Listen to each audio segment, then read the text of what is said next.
Salam, selamat pagi dan salam sehat buat kita semua. Firman Tuhan pada hari ini di hari yang ke-154 tanggal 3 Juni 2025 diambil dari kitab Mika pasal 7 ayat 18 dengan perikop adalah doa mohon belas kasihan bagi Israel. Sebagai nats adalah sebagai berikut.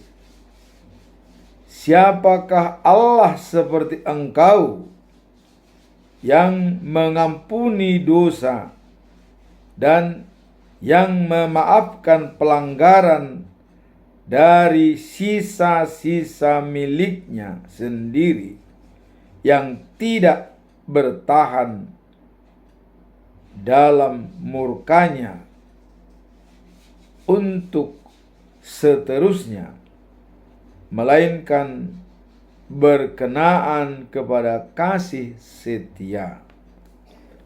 Dalam bahasa Indonesia sehari-hari dikatakan demikian.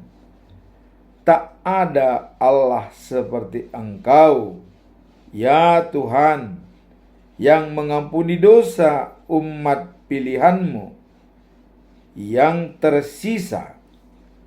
Tidak untuk selamanya engkau marah. Sebaliknya engkau senang menunjukkan cintamu yang tak terbatas itu. Dalam bahasa Batak Toba Siganupari didok songonon. Dang adong debata na songon ho ale Jahuba namane sa dosa ni bangsom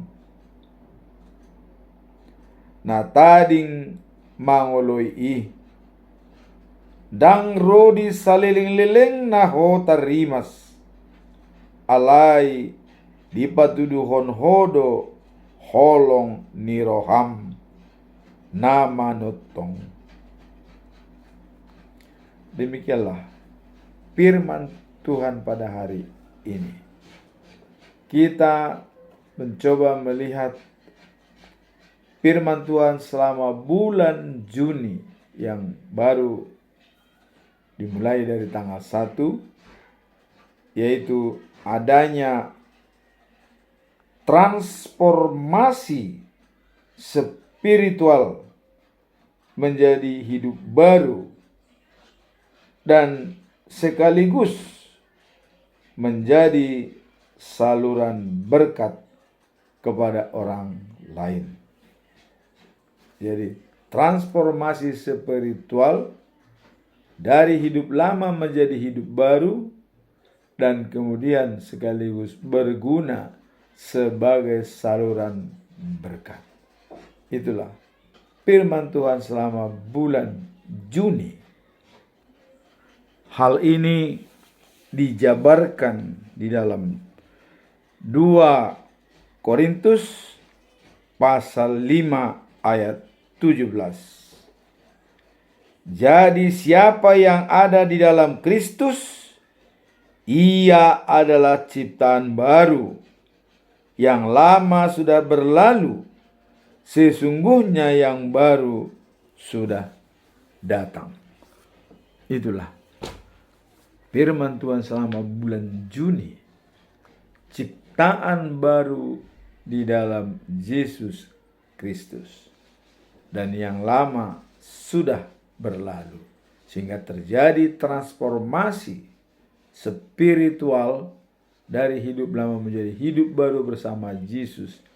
Dan sekaligus berguna sebagai saluran berkat. Sekarang kita masuk dalam perikop hari ini atau ayat hari ini, yaitu dalam Mika pasal 7 ayat 18.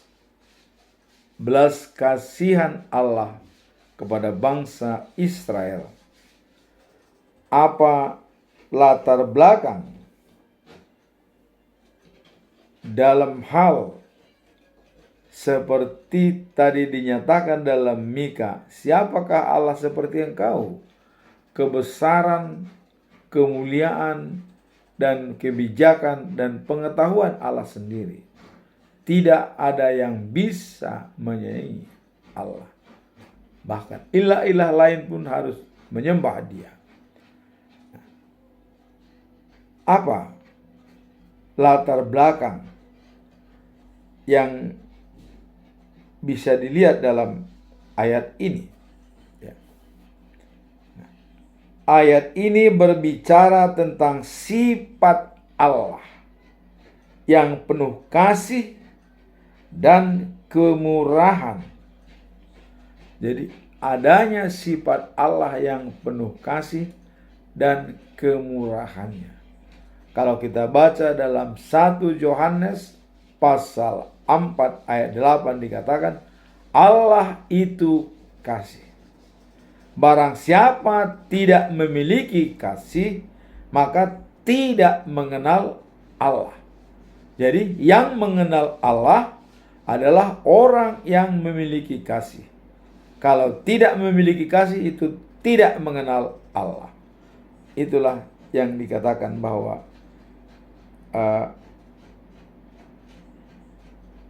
berbicara tentang sifat Allah dan karakter Allah yang penuh kasih.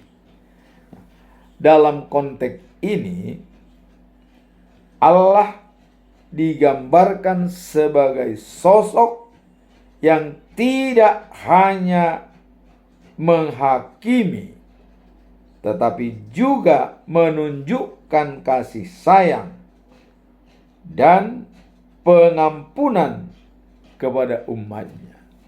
Jadi Allah tidak hanya sebagai hakim ya untuk menghukum manusia, tapi juga Dia adalah berfungsi menunjukkan kasih, penuh dengan kasih dan adanya pengampunan. Maka dalam kitab Yehezkiel pasal 33 ayat 11 dikatakan, Allah tidak senang kematian orang fasik, tetapi pertobatannya dari perlakuan yang jahat supaya dia hidup kekal. Jadi Allah tidak senang kematian orang fasik, tetapi pertobatannya supaya dia menjadi hidup kekal. Itulah latar belakang daripada ayat ini, bahwa Allah tidak senang kematian orang fasik. Sehingga Allah memberikan kasih yang tidak terbatas kepada orang-orang tertentu, tapi kepada semua orang ciptaannya, dan kemurahannya yang setia mengampuni setiap orang yang telah menjalani pertobatan. Itulah Allah itu sangat penuh kasih. Latar belakang ayat ini bahwa Dia penuh kasih dan penuh pengampunan.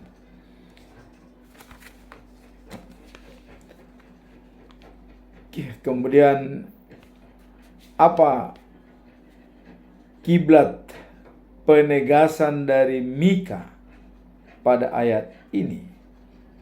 Mika mengatakan bahwa Allah adalah Tuhan yang penuh belas kasihan, selalu ingin memulihkan hubungan dengan umatnya meskipun mereka telah berbuat dosa. Jadi walaupun kita berbuat dosa, banyak hal-hal bertentangan dengan kehendak Tuhan, tapi Allah tetap setia untuk mengampuni kita dan berbelas kasihan.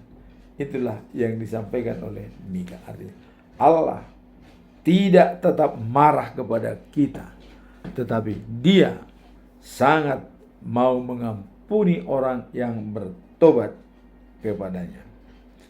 Nah, kemudian dalam Yehezkiel pasal 33 ayat 11 dikatakan, Allah berfirman, Aku tidak berkenan kepada kematian orang fasik, melainkan aku berkenan kepada pertobatan orang fasik dari kelakuannya, supaya ia tetap hidup.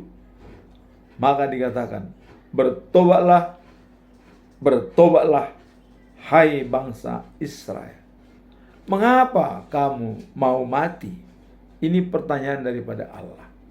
Padahal dengan pertobatan kita sudah diampuni. Itulah yang dimaksud latar belakang daripada ayat ini. Adanya begitu besar kasih Allah pada dunia ini, maka Ia mengirimkan anaknya yang tunggal, Tuhan kita. Barang siapa percaya kepadanya tidak binasa, melainkan beroleh hidup yang kekal. Yohanes pasal 14 ya. Pasal 3 ayat 16. Yohanes pasal 3 ayat 16. Begitu besar kasih Allah akan dunia ini. Sekarang kita masuk dalam tujuan Mika. Apa tujuan Mika? Bahwa menggambarkan Allah itu sangat-sangat besar dan tidak ada saingannya, baik kemurahan dan kebijakan, dan Dia penuh kasih dan pengampuni. Apa tujuannya Mika menyampaikan hal tersebut? Ya. Tujuannya adalah adanya penekanan akan kondisi yang dialami oleh umat Allah di tengah-tengah tantangan dan kesulitan. Jadi adanya penekanan pada kondisi yang dialami oleh umat Allah. Jadi ada penekanan dalam kondisi yang dialami oleh umat Allah ya, di tengah-tengah tantangan dan kesulitan. Jadi dalam mengalami kesulitan dan tantangan ada penekanan. Ada penekanan. Nah, maka ya, ini mengungkapkan bahwa meskipun dalam situasi yang sulit ya, ada harapan pemulihan dan kehadiran Tuhan membawa perubahan. Jadi di tengah-tengah kesulitan yang menekan kita, penindasan, tapi ada harapan bahwa Allah selalu siap hadir dalam hidup kita.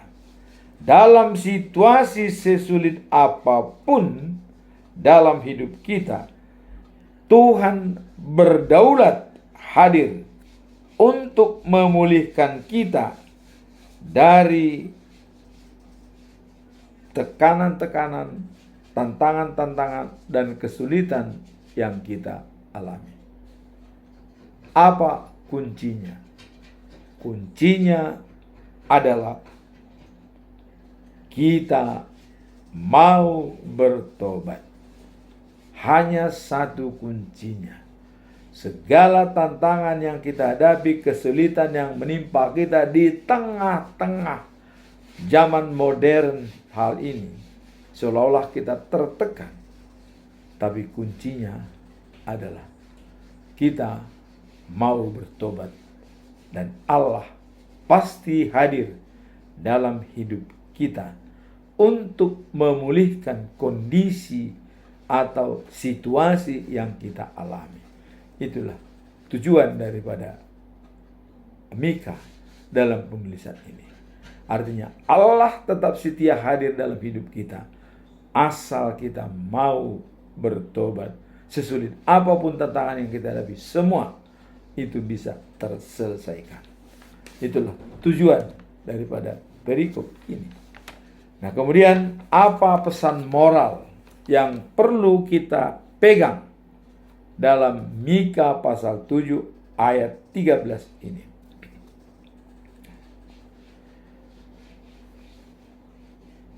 Sebagai pesan moralnya adalah Tuhan penuh kasih dan siap mengampuni dosa-dosa umatnya. Jadi ada pesan moral bahwa Tuhan itu penuh kasih dan mau mengampuni kesalahan umatnya. Tidak selamanya Allah itu murka atau marah pada kita. Tapi ada saatnya Allah sangat menaruh belas kasihan kepada kita dan terutama umat pilihannya yang sudah dibimbing selama 40 tahun dari Mesir ke tanah Kanaan. Dan kita pun perjalanan hidup kita seperti saya sejak tahun 53 dilahirkan sampai pada tahun 2025 ini selama 72 tahun lebih kurang.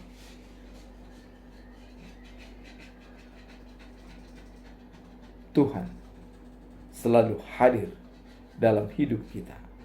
Pengalaman yang kita alami itu merupakan suatu membuat kita termotivasi dalam menjalani akhir-akhir hidup kita.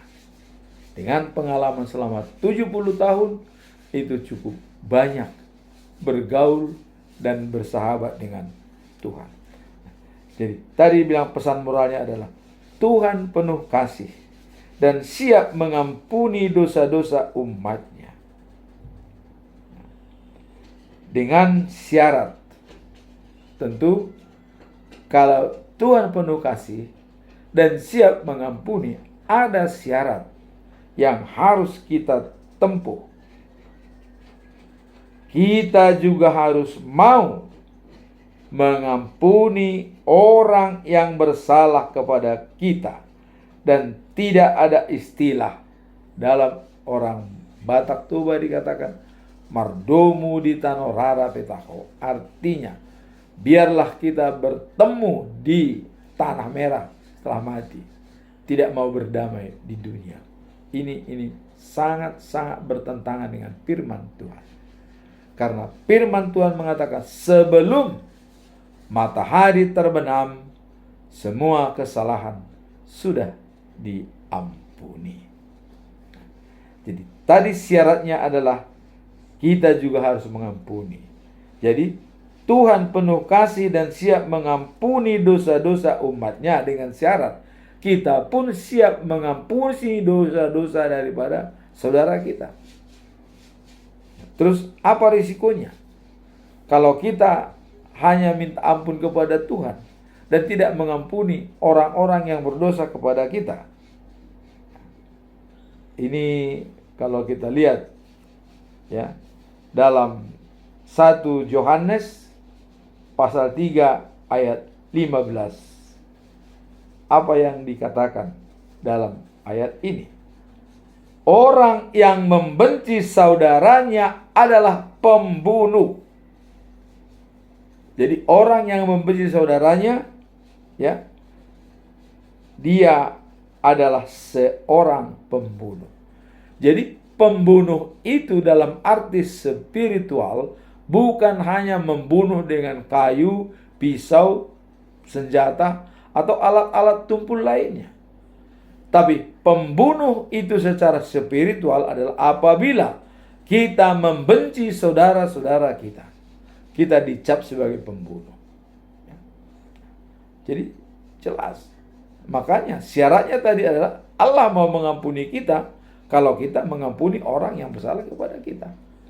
Ini sudah diajarkan oleh Tuhan Yesus dalam doa Bapa kami. Apa dikatakan? Ampunilah kesalahan kami seperti kami mengampuni orang yang bersalah kepada kami. Jadi kita lebih dulu mengampuni orang, baru kita minta ampun kepada Tuhan. Jangan kita minta ampun kepada Tuhan dan kepada orang kita tidak minta ampun, percuma. Nah, jadi walaupun kita rajin beribadah, rajin berbuat baik kepada sesama semua teman-teman, tapi begitu kita ada persoalan tidak bisa mengampuni seseorang, itu semua sia-sia. Percuma kita berikan persembahan di gereja, berdoa bersama-sama, percuma kalau kita masih tidak berdamai dengan saudara kita atau membenci saudara kita. Lebih baik kita tidak usah ke gereja, di rumah saja, kalau kita tetap membenci saudara kita. Tapi begitu kita sudah mengampuni semua orang, baru kita sadarlah berangkat ke gereja. Jadi tidak ada artinya kita berangkat ke gereja kalau kita tidak mengampuni orang yang bersalah kepada kita, kalau kita hanya membenci. Dan ini juga dikuatkan ya di dalam Matius pasal 6 ayat 14 sampai 15. Yesus mengajarkan bahwa jika kita tidak mengampuni orang lain, Bapa kita di sorga pun tidak akan mengampuni kita. Ini sangat-sangat tegas dikatakan oleh Yesus. Ya. Nah, kalau kita lihat dalam ayat 14 dikatakan, karena jikalau kamu mengampuni kesalahan orang, Bapamu yang di sorga akan mengampuni kamu juga. Ayat 14 jelas. Jika kau mengampuni orang yang bersalah kepada Bapamu yang di surga juga mengampuni. Ayat yang ke-15 dikatakan, tetapi kata Yesus, jikalau kamu tidak mengampuni orang, Bapamu juga tidak akan mengampuni kesalahanmu. Ini tegas kata-kata daripada Yesus. Disinilah dalam topik kita pada bulan Juni dikatakan transformasi spiritual, hidup lama menjadi hidup baru bersama dengan Yesus dan sekaligus menjadi saluran berkat. Tapi itu tidak akan tercipta apabila kita masih dendam atau membenci orang lain, siapapun yang kita benci. Dan ini bisa berlaku apabila kita sudah bisa mengampuni orang lain. Inilah. Jadi ya, mohon maaf ya. Kita rajin ke gereja, membawa persembahan banyak-banyak ya, tetapi kita tidak mengampuni orang lain. Percuma, nggak ada artinya kita pergi gereja.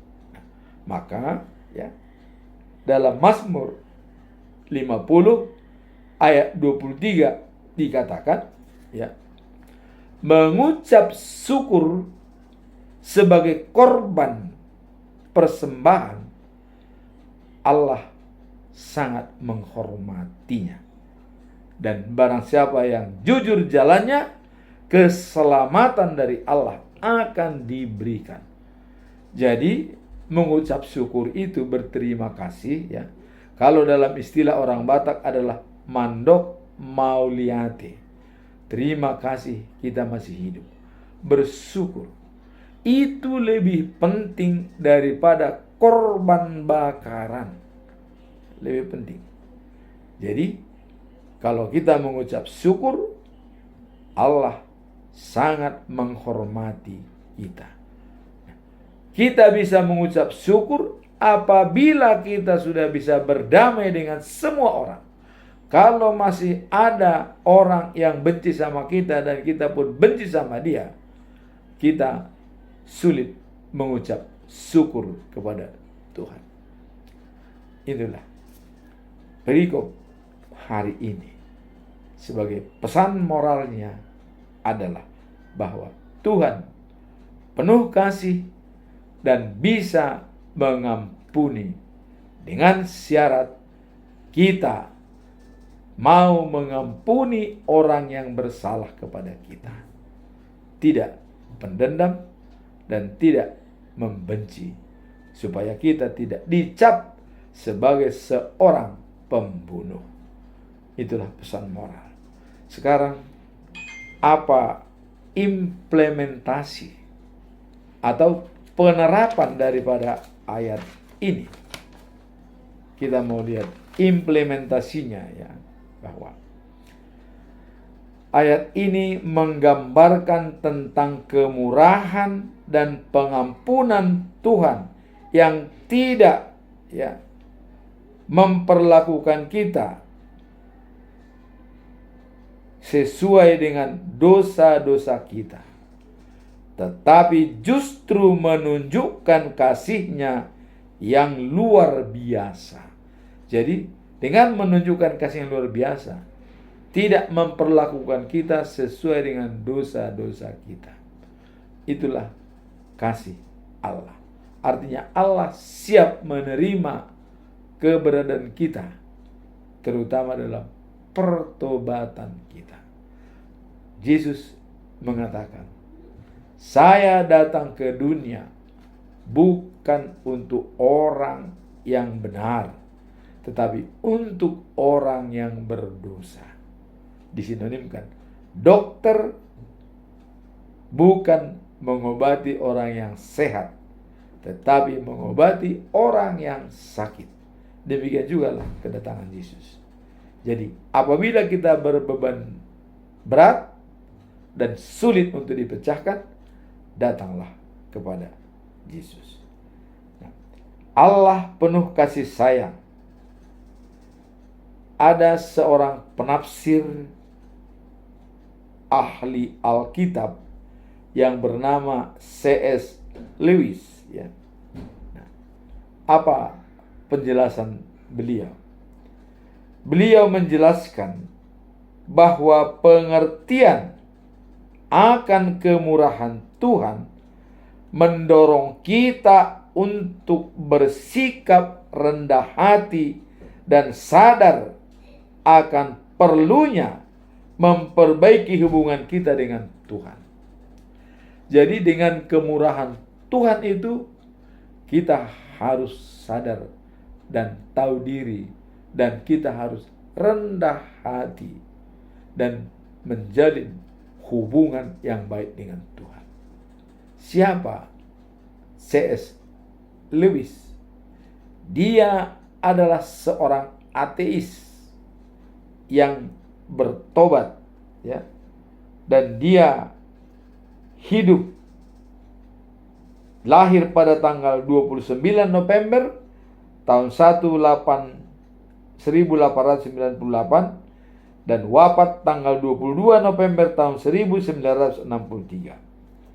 Dia adalah seorang penulis, teolog, ya, dan pakar sastra Britania Raya.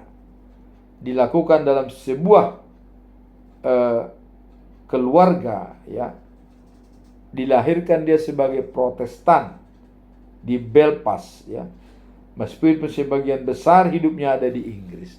Jadi dia itu adalah seorang ateis yang tidak percaya tadinya kepada Yesus. Coba kalau kita lihat dialog-dialog yang disampaikan, bukan main. Seperti pertanyaan yang pernah dilontarkan seperti ini. Mengapa Tuhan Anda menciptakan alam semesta yang begitu kejam? Katanya. Kita tidak tahu kenapa dikatakan kejam. Ya mungkin kalau ada memang banjir, ada gunung meletus, mengorbankan manusia, seolah-olah alam itu diciptakan kejam. Kemudian, mengapa Tuhan Anda mengizinkan seorang bayi meninggal? Jadi seorang baru lahir bayi meninggal. Kok Tuhan mengizinkan? Nah inilah pertanyaan dia. Kemudian dikatakan, mengapa Tuhan Anda mengizinkan hewan yang tidak berdaya menderita sakit? Hewan, itu kan ciptaan.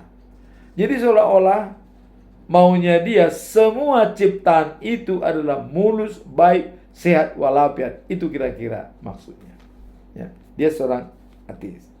Nah, kemudian dikatakan, jika Tuhan Anda itu baik dan maha kuasa, ya, mengapa begitu banyak dari makhluk ciptaannya yang tidak gembira? Bukankah Ia Maha Pengasih? Nah, kemudian, mengapa manusia selalu terlibat dalam perang dan saling membunuh? Wah, inilah pendapat-pendapat sebelum dia masuk percaya kepada Yesus Kristus. Dia seorang ateis. Kemudian ada seorang yang salah satu teman dia adalah J.R.R. Tolkien, yang penulis trilogi Lord of the Ring. Artinya Tuhan seperti lingkaran mengelilingi keseluruhan. Ya. Ia sangat hormat, ya, dan Lewis sebagai lawannya dalam berdebat.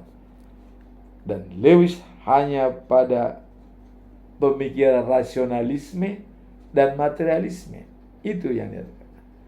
Ya, maka dengan ayat hari ini, ya, bahwa Tuhan penuh kasih dan juga penuh pengampunan, maka Lewis pun bertobat dan dia menjadi pengikut Kristus. Maka dia mengatakan di sini bahwa menjelaskan bahwa pengertian akan kemurahan Tuhan mendorong kita untuk bersikap rendah hati. Ini yang disampaikan dia setelah dia bertobat, dan sadar akan perlunya memperbaiki hubungan kita dengan Tuhan. Jadi kita harus sadar, katanya, sebagai manusia yang sering jatuh dalam dosa. Nah, kita seharusnya mengikuti teladan dan bersedia mengampuni sesama kita. Kalau kita lihat dalam Kolose pasal 3 ayat 13 dikatakan, kita saling mengampuni sebagaimana Tuhan telah mengampuni kita. Nah, inilah akhir daripada yang disampaikan oleh Lewis. Tadinya dia seorang ateis, tidak mengenal Tuhan, dan dia hanya menyatakan rasionalisme dan materialisme, tidak melihat di balik rencana daripada Tuhan Allah, kemurahan, kebijakan, dan pengetahuan ada pada Tuhan. Maka segala sesuatunya datang dari Tuhan, berasal dari Tuhan, dan kembali kepada Tuhan. Nah, maka dikatakan oleh J.R.R.